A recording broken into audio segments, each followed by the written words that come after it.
Bienvenidos, vamos a dar comienzo a la charla de ACV isquémico, actualización para el emergentólogo. Vamos a hablar del manejo del paciente en las primeras horas. Yo soy Santiago Cutilier, soy médico del área de emergentología y neurólogo.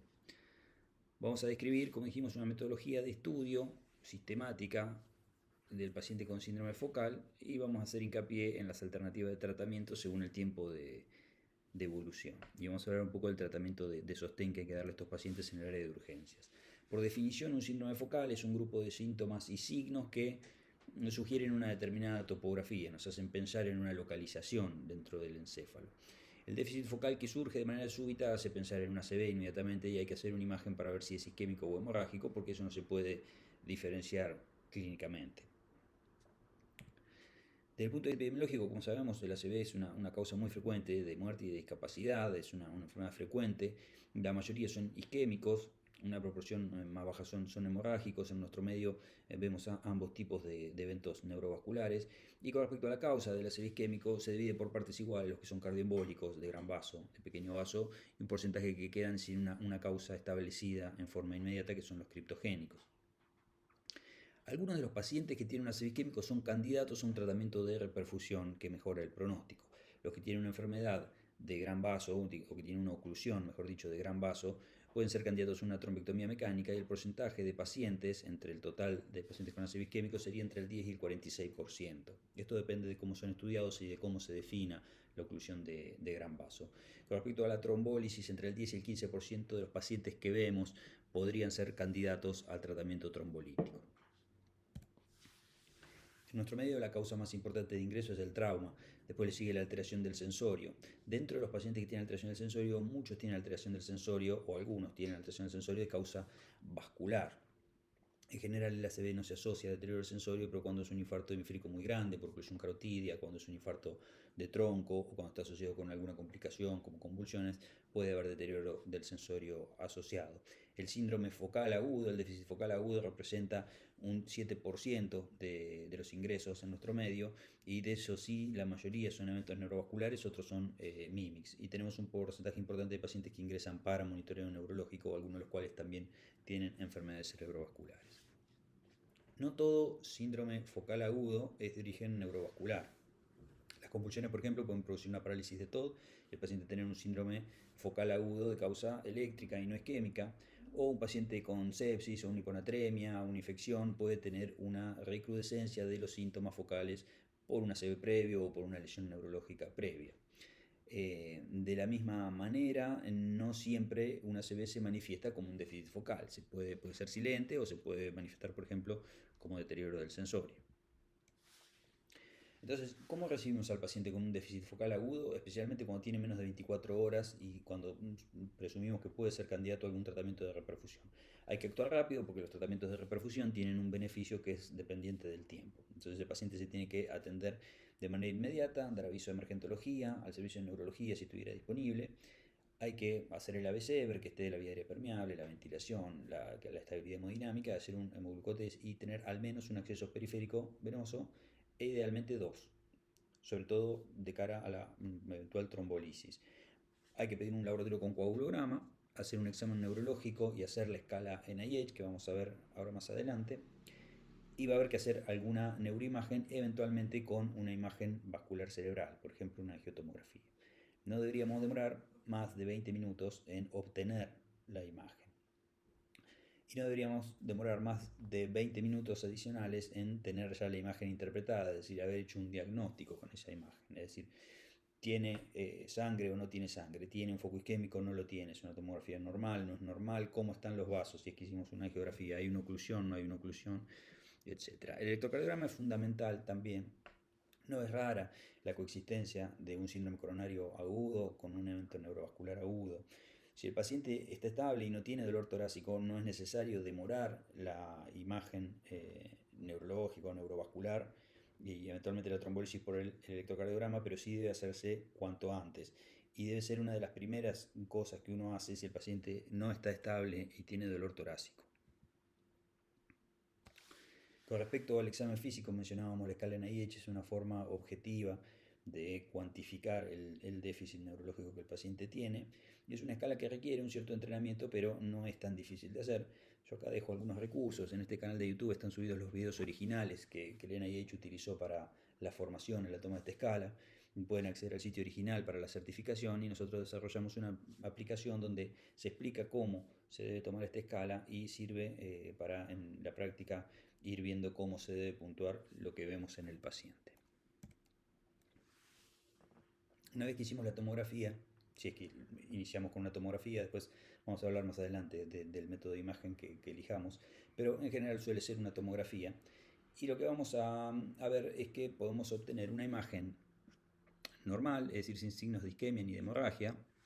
Esto sobre todo cuando el síndrome focal tiene poco tiempo de evolución, no ha dado lugar a que se vean cambios en la tomografía. Podemos ver cambios precoces, como estos que se ven aquí, donde hay una pérdida de diferenciación entre la sustancia gris y la sustancia blanca, tanto a nivel de corteza, sustancia blanca, como ganglios de la base y sustancia blanca. Esos son signos que se conocen como signos tempranos.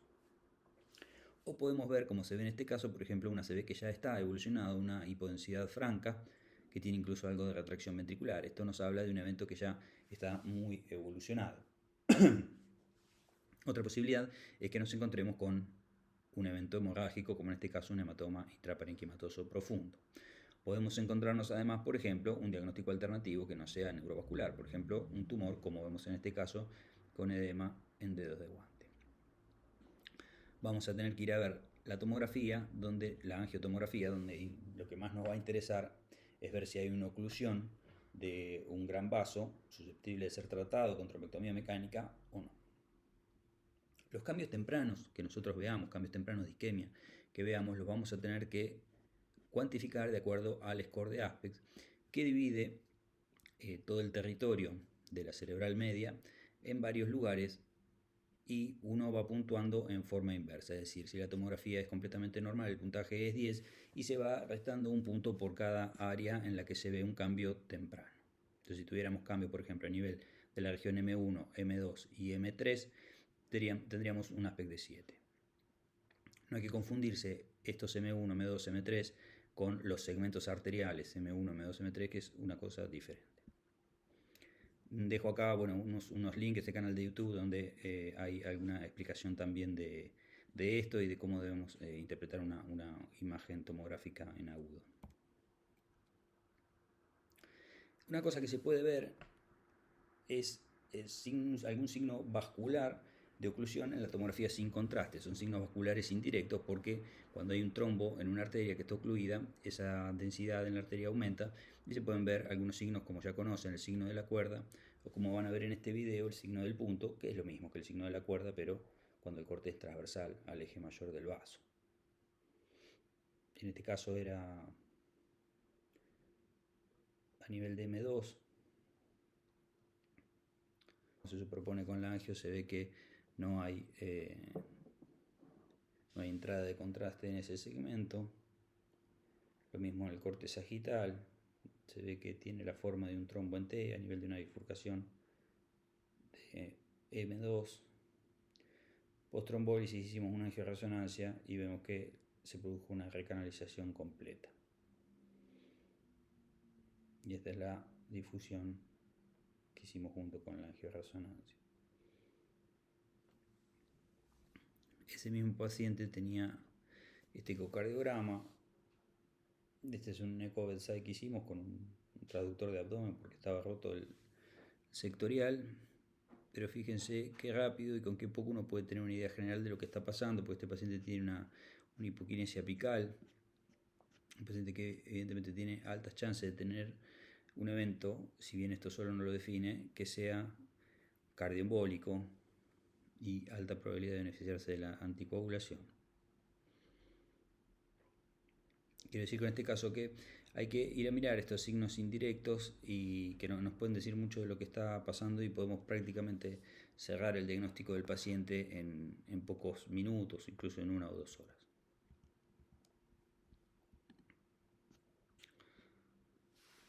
Como les decía, la imagen que uno elige al inicio puede ser tanto una resonancia magnética como una tomografía. Depende de la disponibilidad, depende de con qué esté uno más habituado a trabajar, pero se pueden hacer cualquiera de las dos cosas. Un protocolo de resonancia magnética orientado a stroke es un protocolo rápido, si no hay demora en que el paciente ingrese, se tarda realmente muy poco. Esto es lo que uno ve característicamente cuando hace una resonancia en agudo, un incremento de la señal en la difusión con caída de la señal en el mapa DC. Tiene que ver una susceptibilidad o un GRE para descartar que no haya un sangrado, y en el FLAIR vamos a ver que empieza a haber un aumento de la señal después de las 4 horas y media de evolución, y podemos ver algunas cosas indirectas, como en este caso un aumento de la señal a nivel de los vasos sanguíneos, que tiene que ver, este paciente tiene oclusión proximal, por eso tiene este aumento de la señal vascular en FLAIR como un correlato de un incremento de la circulación colateral a ese nivel. Pero esencialmente el evento isquémico se reconoce por la restricción a la difusión, que es este aumento de señal en DIFU con caída en ADC. Descartamos que no haya nada hemorrágico y en base a eso ya podemos tomar la mayor parte de las decisiones. La resonancia magnética es tan sensible como la tomografía para encontrar un sangrado, pero no es tan fácil de ver como la tomografía. Es decir, esto que yo digo es así cuando la resonancia es vista por un neuroradiólogo, por un neurólogo vascular, por alguien que tiene experiencia en esto. Ver la sangre en la resonancia magnética es un poco más difícil. Este paciente, por ejemplo, es un paciente que tiene un ACV isquémico, y uno pensaría, si uno hace inicialmente estudio, ve que el FLAIR es negativo, este paciente tenía menos de 4 horas y media de evolución, y piensa en la posibilidad de trombolizarlo inmediatamente. No se ve que haya sangrado agudo, pero si uno ve la tomografía de este paciente, ve que tiene a este nivel un pequeño hematoma subdural que tenía que ver con una caída de su propia altura en el contexto del síndrome neurovascular agudo, y si uno va hacia atrás a ver la susceptibilidad magnética, se ve que ese coágulo ya estaba y que no era tan fácil de ver. Es decir, que hay que ser minucioso mirando la susceptibilidad magnética y el FLAIR en busca de un sangrado agudo. En este caso, acá hay un error. Esto que dice SWI no es SWI, sino que es FLAIR. Y lo que dice FLAIR es el SWI. Bien. Otro beneficio de la resonancia magnética es poder diagnosticar stroke mimics, entidades que se puedan manifestar con un síndrome focal, que dijimos las más frecuentes eran las convulsiones. Tenemos un paciente que se presentó con un déficit focal del hemicuerpo izquierdo y que había tenido algunos movimientos clónicos, tenía antecedentes de un ACV hemorrágico profundo del lado derecho, que es lo que vemos acá como una secuela. Cuando vimos a este paciente, hicimos la resonancia, hicimos una perfusión ASL, que es una forma de perfusión muy sencilla, que se hace muy rápidamente y sin contraste, que lo que muestra es un incremento de la perfusión a nivel de la corteza parietal derecha, coincidente con el foco de descarga epiléptica, y una disminución de la perfusión a nivel de la secuela. Pero esta imagen de aumento de la perfusión y la negatividad en la difusión nos da la pauta de que esto se trató de una crisis con una parálisis de TOD y no de un stroke isquémico. Hecho el diagnóstico, ¿cómo procedemos con el tratamiento? Bueno, sabemos que hay un tratamiento en agudo que tiene que ver con la reperfusión y con el sostén inicial del paciente con la enfermedad neurológica aguda. Después viene un tratamiento de prevención secundaria y de rehabilitación. Para hablar del tratamiento de reperfusión en agudo es necesario tener en claro, aunque sea muy ligeramente, el concepto de core y penumbra. Core le llamamos a una parte del tejido isquémico que está irreversiblemente lesionado. Y penumbra es toda una zona alrededor de ese core que está disfuncionante, produce síntomas, está isquémico ese tejido, pero no está todavía irreversiblemente lesionado y se puede llegar a recuperar si se restaura el flujo. A medida que pasa el tiempo de isquemia, el core crece a expensas de la penumbra y la cantidad de tejido salvable es cada vez menor, y cada vez es menos beneficiosa cualquier intervención destinada a reperfundir el tejido.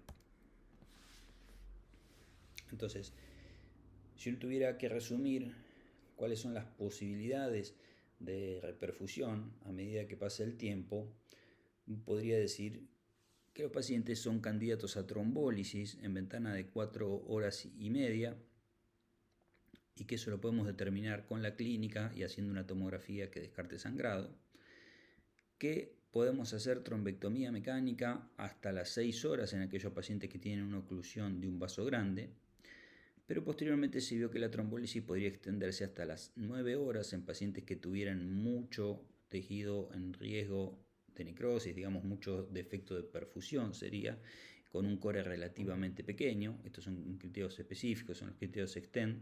Estos pacientes se podrían beneficiar del tratamiento con trombolítico, de la misma manera que los pacientes que se despiertan con foco, si tuviéramos también un mismatch entre el defecto de perfusión y el core, o entre la difusión y el flare. Vamos a hablar un poquito más adelante en detalle de esto, pero digamos que la indicación de la trombólisis se fue extendiendo a los pacientes que tenían un poco más de tiempo de evolución y a los que llamamos wake up, los que despiertan con foco y que no tenemos el tiempo de evolución conocido. De la misma forma, la trombectomía se extendió hasta la ventana de 6 a 24 horas bajo criterios similares, cuando demostrábamos que el core era relativamente pequeño en relación al defecto de perfusión total. Esto tiene que ver con el concepto de core penumbra que hablábamos antes. Esto actualmente está cambiando un poco, en particular la necesidad de estos estudios avanzados de perfusión para determinar la indicación. Pero vamos a volver a esto después. Una de las cosas más importantes que hay que tener en cuenta es la trombólisis cementana de 4 horas y media, porque para esto no hay nada de tiempo. Es reconocer el paciente, diagnosticarlo, establecer la ventana, ver que no haya contraindicaciones y hacerlo. Y esto es algo que tiene que saber hacer todo el mundo. Para entender las indicaciones y las contraindicaciones están las guías. Este es el link a las guías de la AJA, y también en la aplicación que hicimos para el servicio de emergentología se mencionan todas las indicaciones y las contraindicaciones y las precauciones que hay que tener. La indicación es un paciente de cualquier edad, hoy no hay restricción por edad, que tenga un NIH que sea mayor a 5 o que sea menor de 5 pero que sea un síntoma discapacitante, una tomografía que no tenga sangrado por supuesto, y que no tenga un área muy extensa de una hipodensidad ya francamente establecida, es decir, que no haya una secuela que sea lo que está dando síntomas. Y una TA menor a 185-110 en forma espontánea o controlada por drogas, es decir, el paciente está un poco más hipertenso, se debe hacer el intento de controlar la presión para poder trombolizarlo, y la hipertensión solamente contraindica la trombolisis cuando es una hipertensión incontrolable. Estas contraindicaciones conviene memorizarlas. Son la coagulopatía, como se detalla acá abajo, cualquiera de estas contraindica. La trombólisis, muchas de estas cosas están en revisión, como por ejemplo los pacientes que toman anticoagulantes, pero continúan siendo, al menos en la guía de la American Heart Association, contraindicaciones absolutas. Algunos antecedentes también pueden contraindicar la trombólisis, como un ACV isquémico en los últimos 3 meses, un traumatismo de cráneo severo, un paciente que tiene un infarto cerebral postraumático, es una condición bastante particular del traumatismo grave, pacientes con cirugía intracraneal o intraespinal en los 3 meses previos, un paciente sangrado intracraneal en cualquier momento de su vida, cuando se sospecha que existe una hemorragia subaracnoidea o cuando hubo una neoplasia o una hemorragia digestiva en el último mes. La endocarditis, la disección aórtica y una neoplasia intracraneal intraaxial, no los meningiomas, no los neurinomas, sino los gliomas, las neoplasias intraaxiales, son contraindicación de trombólisis. ¿Cómo se hace la trombólisis ya más operativamente? Vienen 2 frascos de 50 miligramos que se reconstituyen con la solución con agua destilada que trae el fármaco. La dosis se calcula haciendo 0,9 por el peso, pero la dosis máxima es 90 miligramos. El 10% de eso se hace en bolo, el 90% se infunde en 1 hora por lumen exclusivo. ¿Cómo cuidamos al paciente que está recibiendo trombolíticos? Hay que monitorear muy estrictamente la presión arterial, y en las 2 horas posteriores hay que tener un objetivo de TA menor a 180-105 durante la infusión y durante las primeras 24 horas, ¿no? Hay que tratar de evitar la colocación de catéteres y cualquier procedimiento que sea invasivo que pueda producir sangrado. Solamente si es estrictamente necesario colocar un catéter o lo que sea, se puede llegar a hacer, pero siempre es mejor evitarlo si no es estrictamente necesario. Y la tomografía controlada a las 24 horas, y ya con esa tomografía, si no hay sangrado, se inicia el tratamiento de prevención secundaria que corresponde en ese caso, en general aspirina, hasta que se termina de ver si ese paciente es un paciente que hay que anticoagular, si no hay que anticoagularlo, si requiere doble antiagregación, simple antiagregación, etc. paciente que trombolizamos o que estamos trombolizando, si tiene cefalea, si tiene hipertensión sistémica aguda, si tiene náuseas o vómitos o se deteriora neurológicamente, esto es que aumente 4 o más el NIH, se interrumpe el trombolítico inmediato, se hace una tomografía y si hay sangrado se pide interconsulta con neurocirugía y con hemoterapia porque hay que revertir el efecto del fibrinolítico, habitualmente con factor 5 y ácido tranexámico. Yendo un poco a las indicaciones de trombólisis en ventana extendida y en el ACV del despertar, estos son los criterios del wake-up. Los pacientes que se despiertan con foco, dentro de las 4 horas de reconocido del foco se puede hacer la trombólisis y cumplen los criterios del wake-up. Recordemos que cuando hablamos de la trombólisis en ventana de 4 horas y media, estamos diciendo que vamos a trombolizar a los pacientes que tengan 4 horas y media o menos de evolución desde la última vez que los vieron en su estado habitual de salud.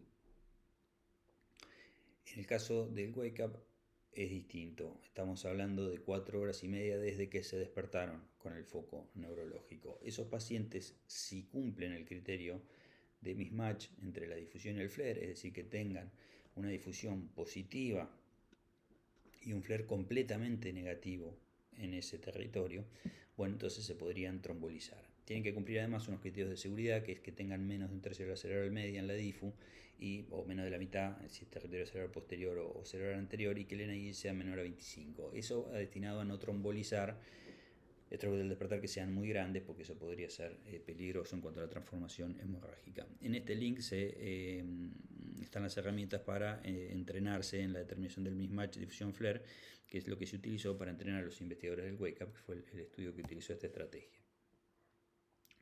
Existen otros criterios para trombolizar pacientes en ventana un poco más extendida, pero sin el acceso a imágenes de perfusión puede ser un poco más complejo de determinar y el beneficio es más bien marginal. Preferiríamos manejarnos con resonancia magnética en este escenario. Con respecto a la trombectomía mecánica, es algo que ha crecido muchísimo en complejidad en los últimos años. Los primeros estudios fueron de alrededor del 2013, fueron estudios que se hicieron en pacientes con stroke y oclusión de un vaso proximal. Los resultados fueron negativos y esto tenía que ver con el diseño de los dispositivos que se usaban para extraer el coágulo. 2 años después, en 2015, se publicó el Mr. Clean, que con la utilización de una segunda generación de stent retrievers consiguió que se pudiera extraer el coágulo y restaurar el flujo en una proporción muy importante de los pacientes, y se demostró el beneficio de la trombectomía mecánica en esa ventana de 6 horas. Beneficio en términos de menor discapacidad neurológica a los 3 meses. Y después del Mr. Clean surgieron muchos otros estudios que están incluidos en varios metaanálisis, y no quedó duda de que la trombectomía mecánica era algo que se debía hacer en todos los pacientes que tenían menos de 6 horas de evolución y que tenían más de 6 de NIH y que tenían una oclusión proximal. Posteriormente se demostró que la trombectomía mecánica se podía hacer en ventanas más extendidas, entre las 6 y las 16 horas, fue algo que se demostró en el caso del Diffuse, o entre las 6 y las 24 horas en el caso del estudio Down, en aquellos pacientes que tuvieran una oclusión de un vaso proximal y más de 6 horas, pero que se pudiera demostrar por algún estudio de neuroimagen avanzada y utilizando inteligencia artificial que había tejido todavía viable. Y así es como están escritas las guías hasta el día de hoy, al menos las guías de la AJA. Entonces, los pacientes candidatos a trombectomía mecánica eran estos: pacientes con buen ranking previo, con oclusión de circulación anterior, 6 o más de NIH y 6 o más de ASPEX. Estos son los pacientes típicos de estudios como el CLEAN, por ejemplo, del 2015. Después vinieron los estudios Down y Diffuse, que incorporaron la estimación del core y el defecto de perfusión para indicar la trombectomía en ventana extendida. No me voy a detener en esto, pero la idea era tener un core relativamente pequeño en relación a ese defecto de penumbra que se estimaba con un estudio de perfusión y se medía automáticamente con inteligencia artificial. En el caso del Down, los criterios eran un poco diferentes. Lo que se usaba era una forma de mismatch entre el volumen del core, medido por perfusión o por resonancia magnética, y el NIH del paciente como un subrogante del defecto de perfusión. Hoy la situación ha cambiado mucho. porque la aplicación de los criterios de Down-IFU requiere de una cierta complejidad, requiere de tener estudios de profusión y software de postprocesamiento avanzado con inteligencia artificial que no están disponibles en la mayoría de los centros. Lo que se ha visto en realidad, en medida que se fue ganando experiencia en la trombectomía mecánica en ventana extendida sin inteligencia artificial, es que la selección de pacientes para trombectomía en ventana extendida por criterios más simples, solamente de NIH y tomografía, era posible y se asociaba a un beneficio idéntico al de los pacientes seleccionados por métodos avanzados e inteligencia artificial. Eso marca un poco la conducta a seguir cuando uno no dispone de estudio de profusión y de inteligencia artificial. Pero además de esto, del surgimiento de esta evidencia de que se podría seleccionar a los pacientes sin métodos avanzados, ya han surgido en los últimos años varios estudios que son estos que están acá, algunos todavía no están publicados los resultados parcialmente, que demuestran el beneficio del tratamiento de pacientes que tienen core grande. Entonces, esto de ir a buscar el mismatch para determinar la indicación ya va perdiendo un poco de valor, porque estos estudios nos están demostrando que se puede obtener beneficio en términos de ranking 0 a 2 a los 90 días tratando pacientes que tienen aspectos menores a 6, incluso entre 3 y 5, incluso en algunos de estos estudios entre 0 y 3. Entonces, ir a buscar el mismatch teniendo esta evidencia hoy podría ser más bien una pérdida de tiempo. Este metaanálisis es un metaanálisis que hicimos nosotros en base a los datos de todos los estudios, porque algunos no están publicados, pero sí fueron publicados parcialmente en redes sociales y en congresos. Entonces, viendo estos datos, estimamos que los pacientes tienen un ratio de 2.58 para un ranking 0,2 a los 90 días cuando se tratan con trombectomía mecánica teniendo core grande en ventanas extendidas. La ventana en estos estudios fue variable, no fue igual en todos, pero globalmente incluía hasta las 24 horas y muchos de estos estudios utilizaban solamente la tomografía como criterio de selección. Este fue un gráfico publicado por Tudor Jobim que accedió a los datos, donde muestra la proporción de pacientes con aspect 0 a 2. Y fíjense que en general no era muy alta en la mayoría de los estudios, pero en el LASTE fue de la mitad de los pacientes tienen un aspect de 0 a 2. El resto de los pacientes son pacientes con un aspect de 3 a 5, es decir, que estamos hablando de pacientes con estrobos verdaderamente grandes que se benefician con la trombectomía mecánica. El beneficio de la trombectomía mecánica se demostró inicialmente en pacientes con oclusión de la circulación anterior, carótida intracraniana y segmento proximal de la arteria cerebral media, el segmento M1. Estudios iniciales, el BASIC y el BEST de trombectomía mecánica en fosa posterior no demostraron beneficio, y este tuvo que ver con algo similar a lo que pasó con los estudios que precedieron el CLIN.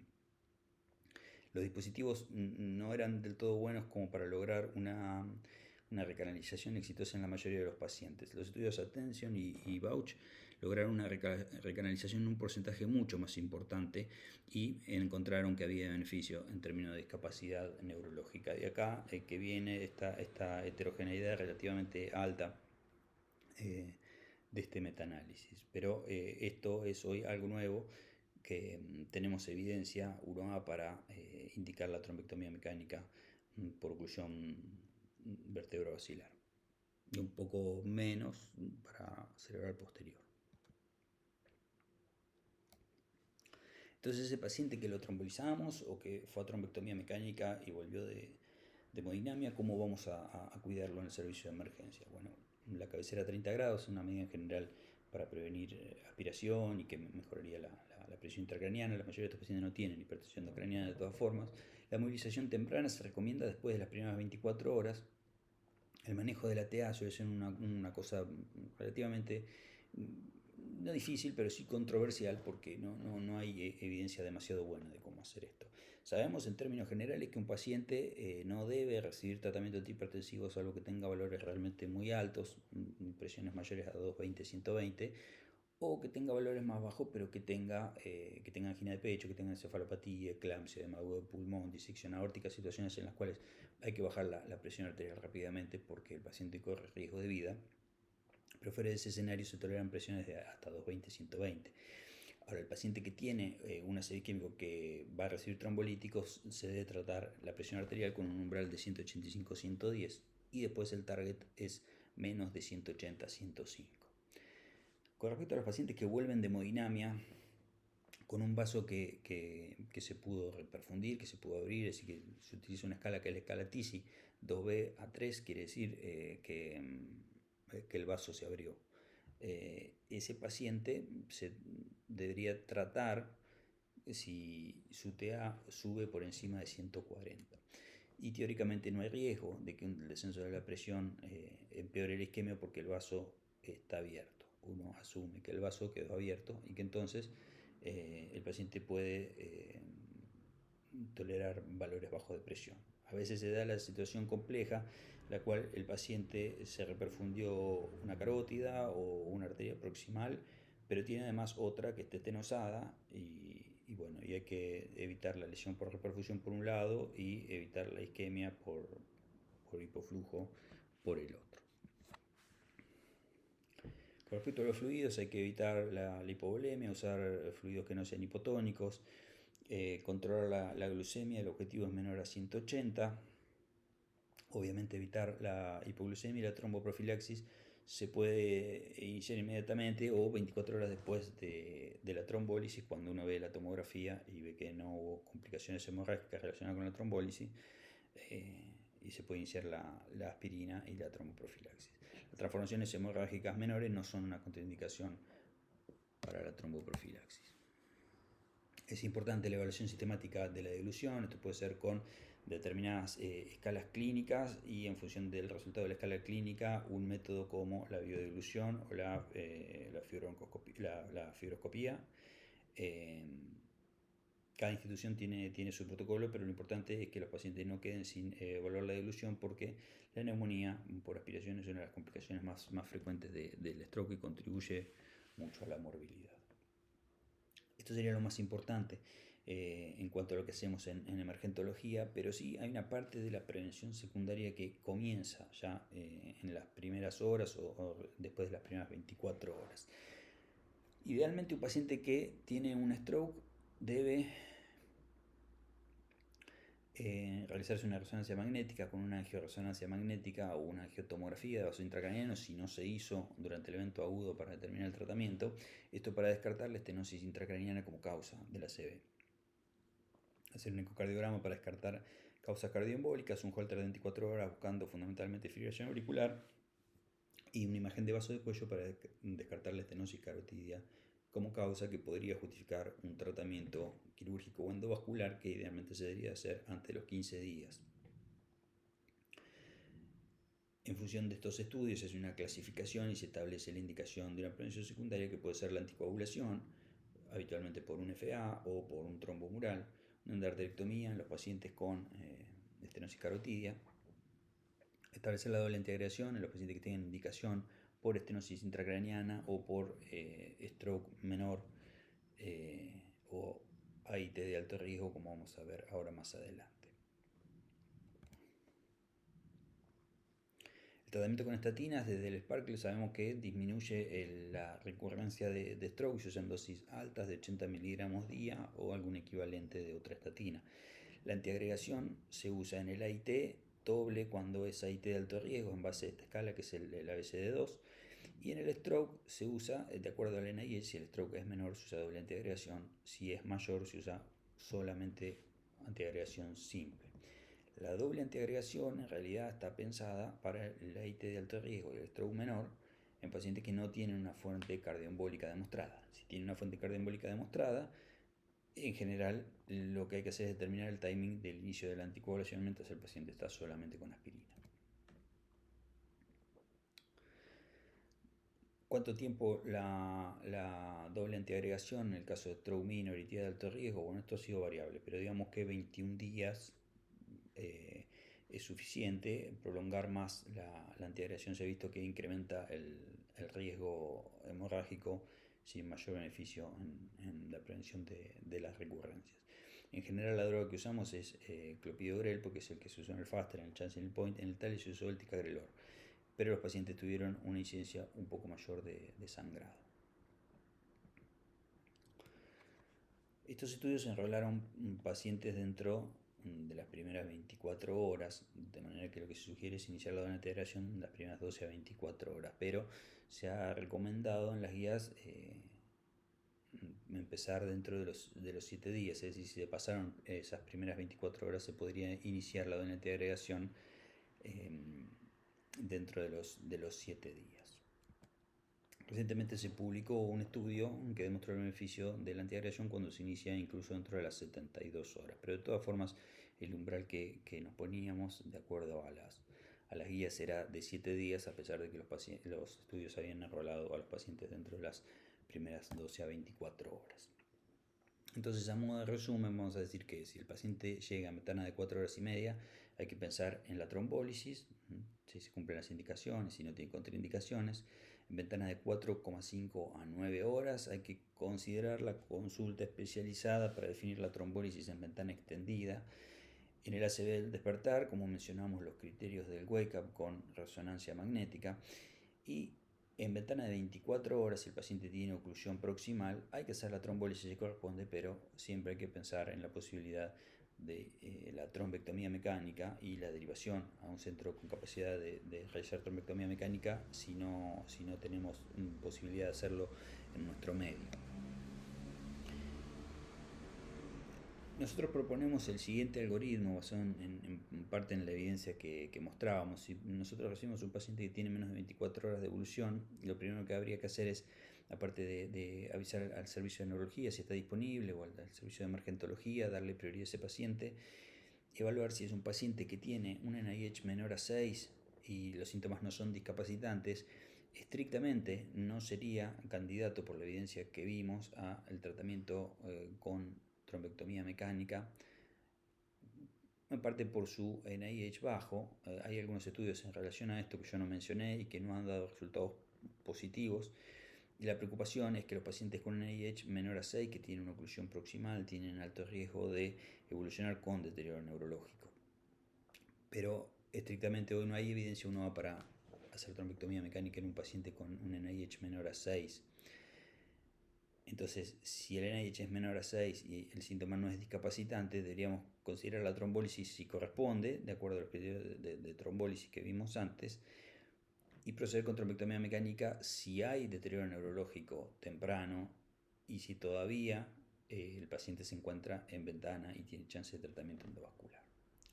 Para los pacientes que tienen un NIH mayor a 6 o un síntoma discapacitante, vamos a pensar en los que tienen menos de 6 horas y más de 6 horas.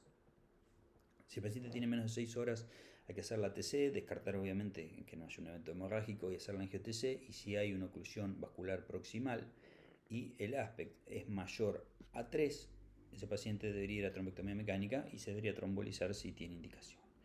Si el paciente no tiene una oclusión de gran vaso, o la tiene pero el aspect es mayor a 3, podríamos trombolizarlo si corresponde, pero no tendría indicación de trombectomía mecánica por tener un aspect excesivamente bajo.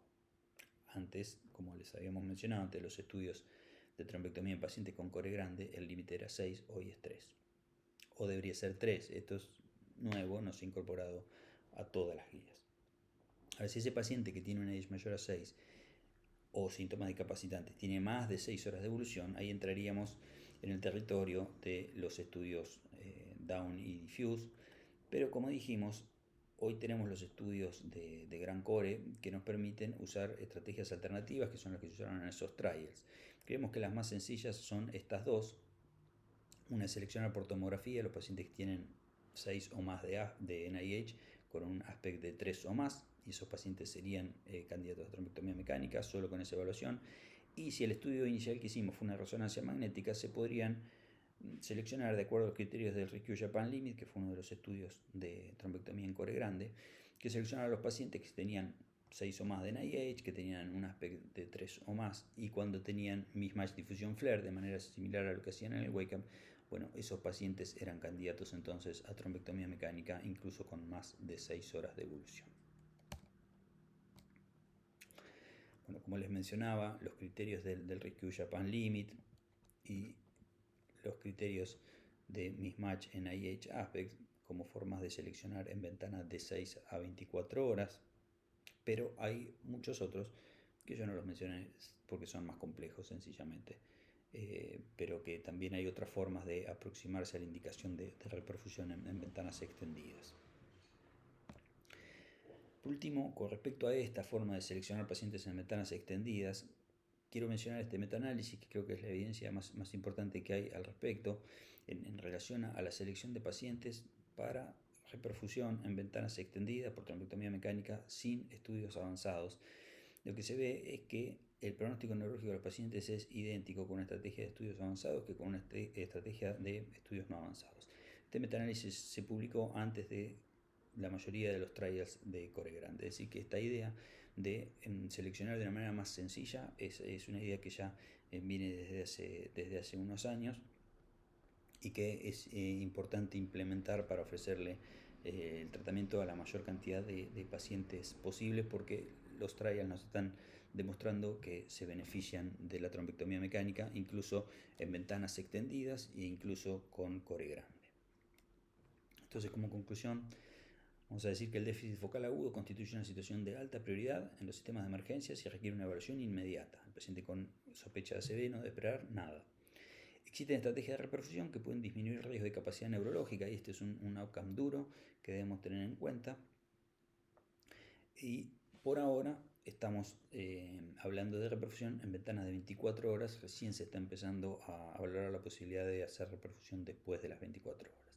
Es fundamental la creación de unidades de stroke para atender a estos pacientes y que haya gente especializada y dedicada a la atención de estos pacientes para que puedan ser evaluados de manera rápida y que puedan recibir el tratamiento que mejora su pronóstico. Dejo acá algunos recursos para la formación y para el aprendizaje y el entrenamiento en la atención de estos pacientes. Muchas gracias.